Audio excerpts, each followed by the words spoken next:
అందరికీ నమస్కారం అండి. చాలా మంచి సినిమాకి పనిచేశాను అనేటువంటి తృప్తి అయితే 100% ఉంది. ఎందుకంటే అద్భుతమైనటువంటి టీమ్.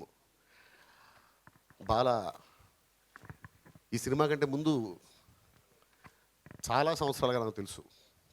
ఎప్పుడూ సినిమా చేయాల్సింది. ఒక అద్భుతమైన సినిమా చేయాలి,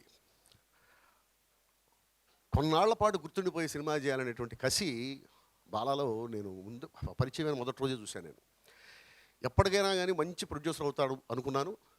అయ్యాడు. స్టార్ ప్రొడ్యూసర్గా రేపు మనందరికీ కనిపిస్తాడు. దేర్ ఇస్ నో డౌట్ అట. ఎందుకంటే యంగ్ డైనమిక్ ప్రొడ్యూసర్ అండి. ఫస్ట్ సినిమానే ఎంత రిచ్గా తీశాడో మీరు టీజర్ చూస్తేనే మీకు అర్థమై ఉంటుంది. అలాగే అర్జున్ చాలా కసి ఉన్నటువంటి డైరెక్టరు.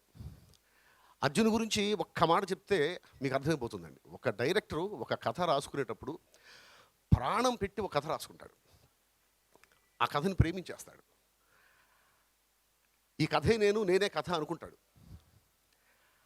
అలాంటిది ప్రశాంత్ వర్మ లాంటి ఒక స్టార్ డైరెక్టర్ ఒక అద్భుతమైనటువంటి కథ రాసుకుని ఆ కథని అర్జున్ చేతిలో పెట్టాడు అంటే అర్జున్ మీద ప్రశాంత్ వర్మకి ఎంత నమ్మకం ఉందనేది ఒక్కసారి ఆలోచించండి. నమ్మకం లేకపోతే తన బిడ్డ లాంటి కథని అలా వేరే వాళ్ళ చేతిలో పెట్టడు డైరెక్టర్. అలాగే అశోక్, ఇక కృష్ణ గారు అంటే ఇక కొత్తగా చెప్పేది ఏముందండి. ఇక తెలుగు ఇండస్ట్రీ రుణపడి ఉన్నటువంటి కొద్దిమంది వ్యక్తుల్లో కృష్ణ గారు ఒకడు. ఆయనకి తెలుగు సినిమాలో పనిచేసేటువంటి తెలుగు సినిమా ఫుడ్ తినేటువంటి ప్రతి కళాకారుడు కార్మికుడు కృష్ణ గారి కుటుంబానికి రుణపడి ఉంటుంది. అలాంటి కుటుంబం నుంచి వచ్చినటువంటి అశోక్ బాబు సమస్య లేదు, సూపర్ స్టార్ అవుతాడు.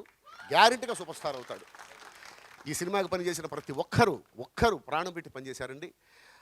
ఇంత మంచి కథనిచ్చినటువంటి ప్రశాంత్ వర్మకు ముందు కృతజ్ఞతలు తెలియజేసుకుంటూ ఈ అవకాశం ఇచ్చిన బాలాకి అలాగే అర్జున్కి ఇంత మంచి కథకి పనిచేసే అవకాశం ఇచ్చిన ప్రతి ఒక్కరికి కూడా నేను థ్యాంక్స్ చెప్పుకుంటున్నాను.